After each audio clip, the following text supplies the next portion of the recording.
നമസ്കാരം doctor Vinod B Nair.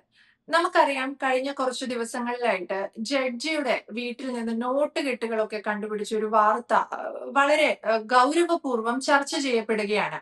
ഈ ചർച്ചയുടെ അല്ലെങ്കിൽ ഈ വാർത്തകളുടെ ഒക്കെ അടിസ്ഥാനത്തിൽ വലിയ വിമർശനം പല ഭാഗത്തു നിന്നും ഉയർന്നു വന്നിട്ടുണ്ട്. കാരണം നമുക്കൊക്കെ അറിയാം ഒരിക്കലും അഴിമതി നടക്കില്ല അല്ലെങ്കിൽ കള്ളത്തരങ്ങൾ നടക്കില്ല എന്ന് നമ്മൾ വിശ്വസിക്കുന്നത് നമ്മുടെ ജുഡീഷ്യറിയിലാണ്, ആ സിസ്റ്റവുമായി മുന്നോട്ട് കൊണ്ടുപോകുന്നവരിലൊക്കെയാണ്. അപ്പം ആ സാഹചര്യത്തിൽ അതും അവിടെയും തെറ്റുകൾ സംഭവിക്കുന്നു എന്നുള്ള വാർത്തകൾ പുറത്തു വരുമ്പോൾ നമ്മുടെ ഉപരാഷ്ട്രപതി തന്നെ ഈ വിഷയത്തിൽ നേരിട്ട് ഇടപെടുന്ന ഒരു കാഴ്ച എനിക്ക് തോന്നുന്നു അതിനെ സംബന്ധിച്ച് തന്നെ ആവണം അതിനെക്കുറിച്ചുള്ള തുടർ ചർച്ചകൾക്ക് വേണ്ടിയോ അല്ലെങ്കിൽ തുടർ നടപടികളിലേക്ക് കടക്കേണ്ടുന്ന ഒരു ആവശ്യകതയെ കുറിച്ചുള്ള കൂടുതൽ വ്യക്തത വരുത്താൻ വേണ്ടി കൂടിയാണ് അദ്ദേഹം നമ്മുടെ രണ്ട് ദേശീയ പാർട്ടിയുടെ രണ്ട് അധ്യക്ഷന്മാർ, അതായത് നദ്ദയുമായും മല്ലികാർജുൻ ഖാർഗെയുമായും കഴിഞ്ഞ ദിവസം നമ്മുടെ ഉപരാഷ്ട്രപതി ഒരു കൂടിക്കാഴ്ച നടത്തി. വിഷയം നമ്മുടെ ഈ ജുഡീഷ്യറി സിസ്റ്റത്തിന്റെ ഒരു സംരക്ഷണം അങ്ങനെ സംബന്ധിച്ച ചില കാര്യങ്ങളെ കുറിച്ചായിരുന്നു. ഉപരാഷ്ട്രപതി ഈ ഒരു സാഹചര്യത്തിൽ ഇത്തരം ഒരു ചർച്ച നടത്തണമെങ്കിൽ വിഷയം അല്പം ഗൗരവമേറിയതല്ലേ എന്നതാണ് ചോദ്യം. ഒപ്പം മറ്റെന്തൊക്കെയാവാം ഈ വിഷയത്തിൽ ഊന്നി വരും ദിവസങ്ങളിൽ വാർത്തകളിൽ ഇടം പിടിക്കാൻ സാധ്യത? നമസ്കാരം നീതു. നീതു പറഞ്ഞത് വളരെ പ്രധാനപ്പെട്ടൊരു കാര്യമാണ്. സാധാരണഗതിയിൽ നടക്കാത്തൊരു കാര്യമാണ്. നമ്മുടെ ജഗദീപ് ധൻവർ, അതായത് അദ്ദേഹം ഇന്ത്യയുടെ ഉപരാഷ്ട്രപതിയാണ്, രാജ്യസഭ അധ്യക്ഷനാണ്. അദ്ദേഹം അസാധാരണമായി നമ്മുടെ BJP പ്രസിഡന്റ്, ദേശീയ പ്രസിഡന്റ് JP നദ്ദയുമായും കോൺഗ്രസിൻ്റെ ദേശീയ അധ്യക്ഷനായ മല്ലികാർജുൻ ഖാർഗെ, അദ്ദേഹം രാജ്യസഭയിലെ ലീഡർ ഓഫ് പാർലമെൻ്ററി ലീഡറും കൂടിയാണ്, അവരുമായിട്ടൊരു ചർച്ച നടത്തി. ചർച്ചയുടെ പൂർണ്ണ വിശദാംശങ്ങൾ വെളിവായിട്ടില്ലെങ്കിലും ഈ ഒരു സാഹചര്യത്തിൽ എല്ലാ രാജ്യസഭാ അംഗങ്ങൾ നമ്മുടെ ഉപരാഷ്ട്രപതിയോട് നിരന്തരം ആവശ്യപ്പെട്ടിട്ടുണ്ട് ഇതിനകത്ത് ഇടപെടണം. എന്തുകൊണ്ടെന്ന് പറഞ്ഞാൽ വളരെ പണ്ട് തന്നെ ഈ ജുഡീഷ്യറിയുടെ ആക്ടിവിസത്തെക്കുറിച്ചും ജുഡീഷ്യറി നീതിന്യായ വ്യവസ്ഥയുടെ ജഡ്ജിമാരെ അപ്പോയിൻമെൻറ്റ് ചെയ്യുന്നത് വളരെ സുതാര്യമായിരിക്കണമെന്നും കൊളേജിയം സമ്പ്രദായത്തിനെതിരെയും വാദിക്കുന്ന ഒരു പൊളിറ്റീഷ്യനായിരുന്നു നമ്മുടെ ജഗദീപ് ധൻവർ. അതുകൊണ്ടാണ് ഇപ്പോൾ അദ്ദേഹത്തിന് വളരെ കാര്യമാത്ര പ്രസക്തമായ ഒരു റോളും ഇതിനകത്തുണ്ട്. അതുകൊണ്ടാണ് ഇത് വളരെ പ്രധാനമാകുന്നത്. അദ്ദേഹം പറഞ്ഞിരുന്ന ഈ കൊളീജിയം സംവിധാനം, അതിനെക്കുറിച്ച് നമുക്ക് പിന്നെ ചർച്ച ചെയ്യാം. ഈ കൊളീജിയം സംവിധാനം എന്ന് പറയുന്നത് ജനാധിപത്യ വിരുദ്ധമായ ഒരു സംവിധാനമെന്നാണ് അദ്ദേഹം പറയുന്നത്. ഒട്ടും സുതാര്യതയില്ലാത്തതാണ്. അത് ജഡ്ജിമാർ തിരഞ്ഞെടുക്കുന്നു, വേറെ ആർക്കും അതിനകത്ത് ഒരു റോളുമില്ല. ഇങ്ങനൊരു സംവിധാനം, ഒരു സുതാര്യമല്ലാത്ത സംവിധാനം ഇന്ത്യയുടെ നീതിന്യായ വ്യവസ്ഥയ്ക്ക് വളരെ ഗുരുതരമായ ദോഷമാണെന്ന് ഉറച്ചു വിശ്വസിക്കുന്ന ഒരാളാണ് ഈ ജഗദീപ് ധൻവർ.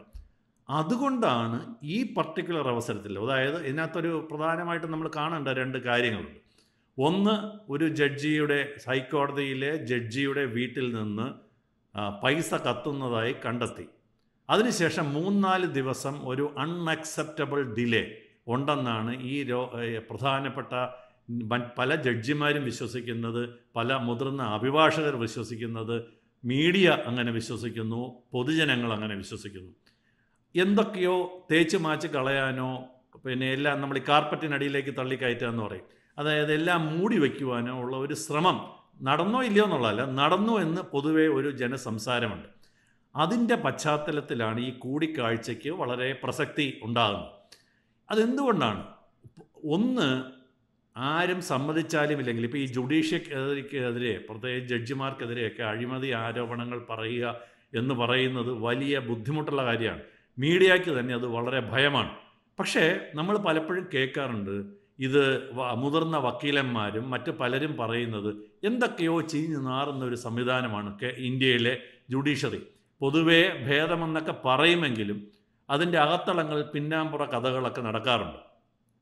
അപ്പോൾ ഈ ജുഡീഷ്യറിയിൽ ഇത്തരം അഴിമതി ആരോപണങ്ങൾ വരുന്നത് നമ്മുടെ നീതിന്യായ വ്യവസ്ഥയുടെ അടിത്തറ തകർക്കുന്നതാണ്. കാരണം സാധാരണ ജനങ്ങൾക്ക്, പൊളിറ്റീഷ്യൻസ് ആയാലോ പോലീസ് ആയാലോ, നമുക്കെതിരെ ഒരു നടപടി, നമുക്ക് ന്യായമല്ലെന്ന് തോന്നുന്ന ഒരു നടപടി എടുക്കുന്ന അവസ്ഥയിൽ അതിൻ്റെ അവസാന ആശ്രയം എന്ന് പറയുന്നത് കോടതികളും അവസാനം ഹൈക്കോടതിയും സുപ്രീം കോടതിയും ഒക്കെയാണ്. അവിടെ പോലും സാധാരണ ജനങ്ങൾക്ക് വിശ്വാസമല്ലാത്ത ഒരു സംവിധാനമാണ് ഉള്ളതെന്ന് പറയുന്നത് വലിയ ആകാംക്ഷ ഉണ്ടാക്കുന്നതാണ്. അതാണ് ഒരു പ്രധാന കാരണം. 2, 450-ലധികം ഒഴിവുകൾ ഇന്ന് ജഡ്ജിമാരുടെ ഒഴിവുകൾ സുപ്രീം കോടതിയിലും ഹൈക്കോടതിയിലുമുണ്ട്. ഇവരിപ്പോൾ ഉള്ള സംവിധാനം കൊളീജിയമാണ്. ഈ കൊളീജിയത്തിൻ്റെ നൂലാമാലകളിൽ കൂടിയൊക്കെ അത് കടന്നു വന്നിട്ട് ഒരു വളരെയധികം ജഡ്ജിമാരുടെ എണ്ണക്കുറവ്. നമുക്കറിയാം, പല കേസുകളും വർഷങ്ങൾ കഴിഞ്ഞിട്ടാണ് തീർപ്പ് കൽപ്പിക്കപ്പെടുന്നത്. Justice delayed is justice denied എന്നൊരു കാഴ്ചപ്പാട് നീതിന്യായ വ്യവസ്ഥയിലുണ്ട്. അപ്പോൾ 450ഓളം ജഡ്ജിമാരുടെ സാധാരണ ഒഴിവുകളൊന്നുമല്ല, ഹൈക്കോടതി സുപ്രീം കോടതി ജഡ്ജിമാരുടെ ഒഴിവുകൾ ഈ രാജ്യത്തുണ്ട് എന്നുള്ളത് ഞെട്ടിക്കുന്ന ഒരു കാര്യമാണ്. 2, നമ്മുടെ ഈ ജുഡീഷ്യൽ എക്സിക്യൂട്ടീവ് സംവിധാനത്തിൻ്റെ ഇടയിൽ ഇവരുടെ രണ്ടുപേരുടെയും ഇടയിൽ ഈ നിയമനങ്ങൾ, ജഡ്ജി നിയമനങ്ങൾ വളരെ സുതാര്യമല്ല എന്ന്, അല്ലെങ്കിൽ പല തർക്കങ്ങളും സംഘർഷങ്ങളുമൊക്കെ ഇതിനു മുൻപ് ഉണ്ടായിട്ടുണ്ട്. നമുക്കതേക്കുറിച്ച് ചർച്ച ചെയ്യാം.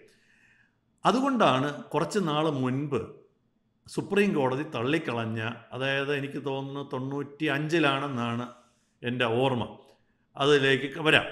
നാഷണൽ ജുഡീഷ്യൽ അപ്പോയിൻമെൻറ്റ് കമ്മീഷൻ എന്ന് പറയുന്ന ഒരു നിയമം ഇരു രാജ്യസഭകളും ലോക്സഭയും 50% നിയമസഭകളും പാസ്സാക്കിയപ്പോഴും അതിനെ സുപ്രീം കോടതി ഇത് ജുഡീഷ്യറിയിലുള്ള ഇൻവോൾവ്മെൻ്റാണ്, കടന്നുകയറ്റമാണെന്ന് പറഞ്ഞാൽ തള്ളി. അന്ന് അവർ പത്തി മടക്കിയിരുന്നു എന്നുള്ളത് സത്യമാണ്.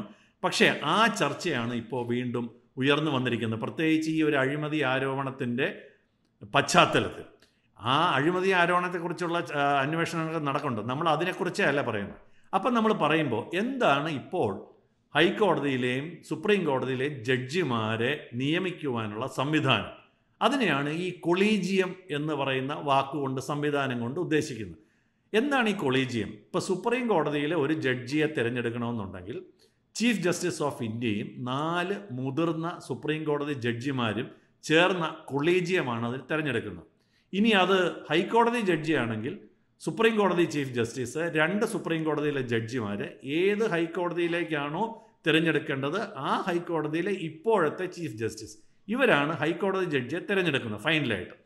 ഇതിനകത്ത് എക്സിക്യൂട്ടീവ്, അതായത് നമ്മുടെ ജനങ്ങളാൽ തിരഞ്ഞെടുക്കപ്പെട്ട ജനാധിപത്യ എക്സിക്യൂട്ടീവിന് ഇതിനകത്ത് തൽക്കാലം യാതൊരു പങ്കുമില്ല. അഥവാ അവർക്ക് പ്രശ്നമുണ്ടെങ്കിൽ, ഉദാഹരണത്തിന് നമ്മുടെ രാഷ്ട്രപതിയാണ് അവസാനത്തെ ഒപ്പിടേണ്ടത്, എന്നാലും രാഷ്ട്രപതിക്ക് അവർ ഈ കൊളീജിയം ഒരു റെക്കമെൻഡേഷൻ, ഒരു ജഡ്ജിയെ ജഡ്ജാക്കണമെന്നൊരു റെക്കമെൻഡേഷൻ അയക്കുകയാണെങ്കിൽ ഒരിക്കൽ തിരച്ചയക്കാം. വീണ്ടും കൊളീജിയം അതേ പേര് തന്നെ നിർദ്ദേശിക്കുകയാണെങ്കിൽ തൽക്കാലത്തെ സാഹചര്യത്തിൽ ഒപ്പിടാൻ മാത്രമേ നിർവാഹമുള്ളൂ. ഇതാണ് ഇപ്പോഴത്തെ സിസ്റ്റം.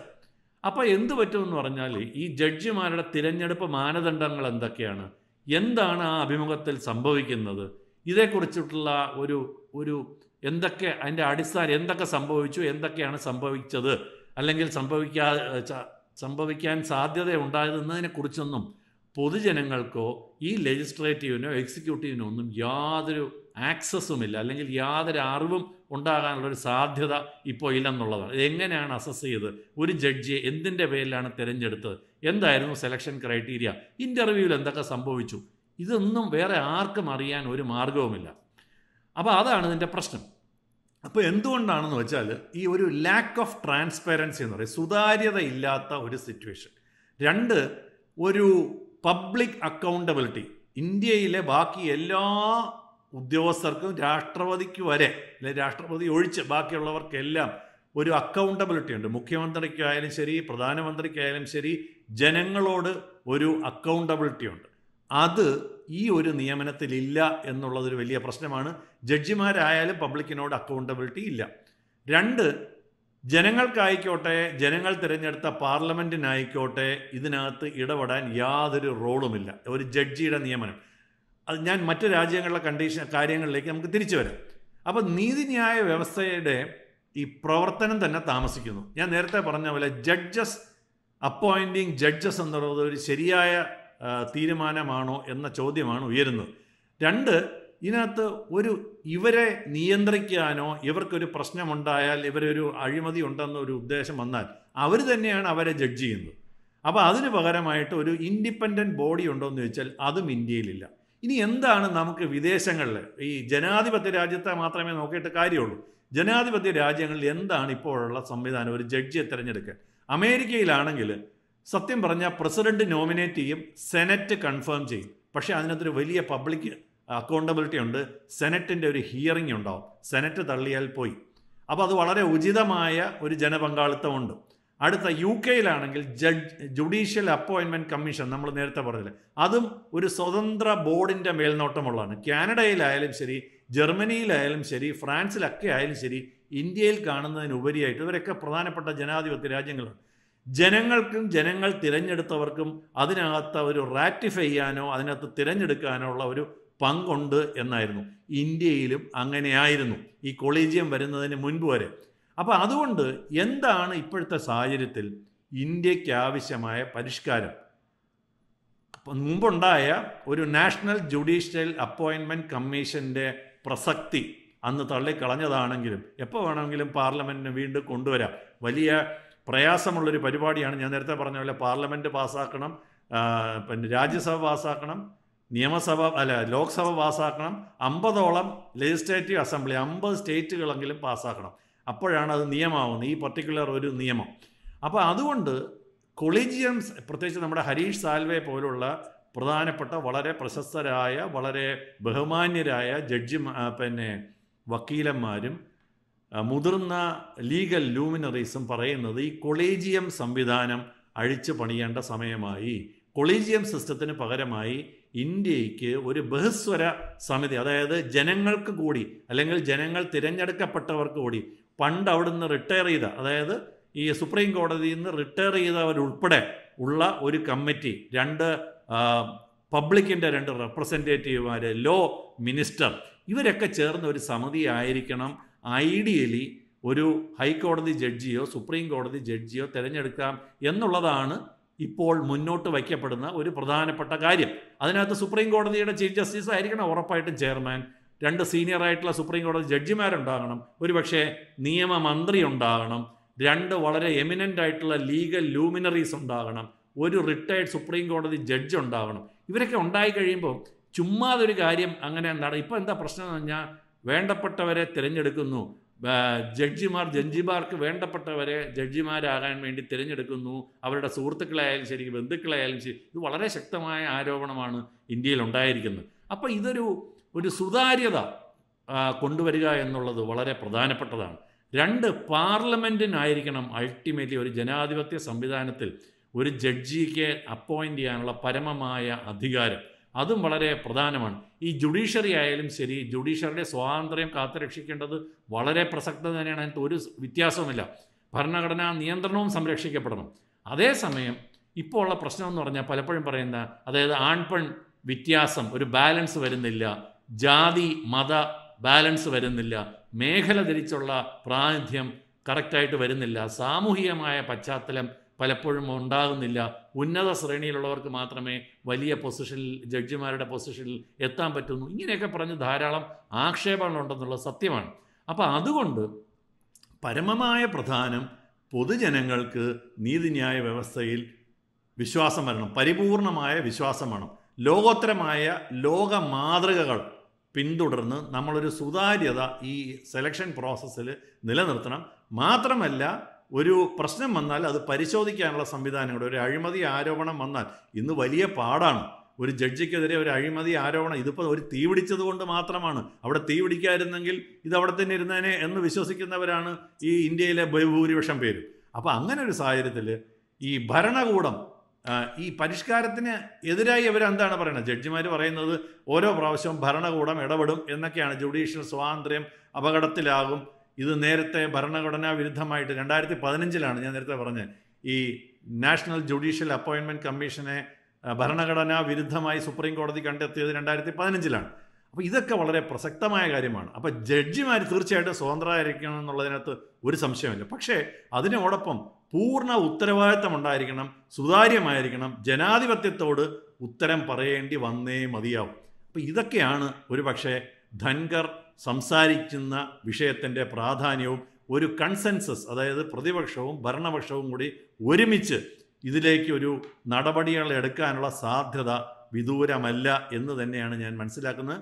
മറ്റേ അന്വേഷണം അതിൻ്റെ വഴിക്ക് പോകും. പക്ഷേ ആ അന്വേഷണത്തിൻ്റെ പശ്ചാത്തലത്തിൽ ഇത്തരമൊരു സംഭവം ഉണ്ടായിരിക്കുന്നു എന്നുള്ളതാണ് ഇതേക്കുറിച്ച് പറയാനുള്ളത്. കൂടുതൽ വാർത്തകളും വിശേഷങ്ങളും നിങ്ങളിലേക്ക് എത്താൻ ABC മലയാളം സബ്സ്ക്രൈബ് ചെയ്യുക, ബെൽ ബട്ടണും അമർത്തുക.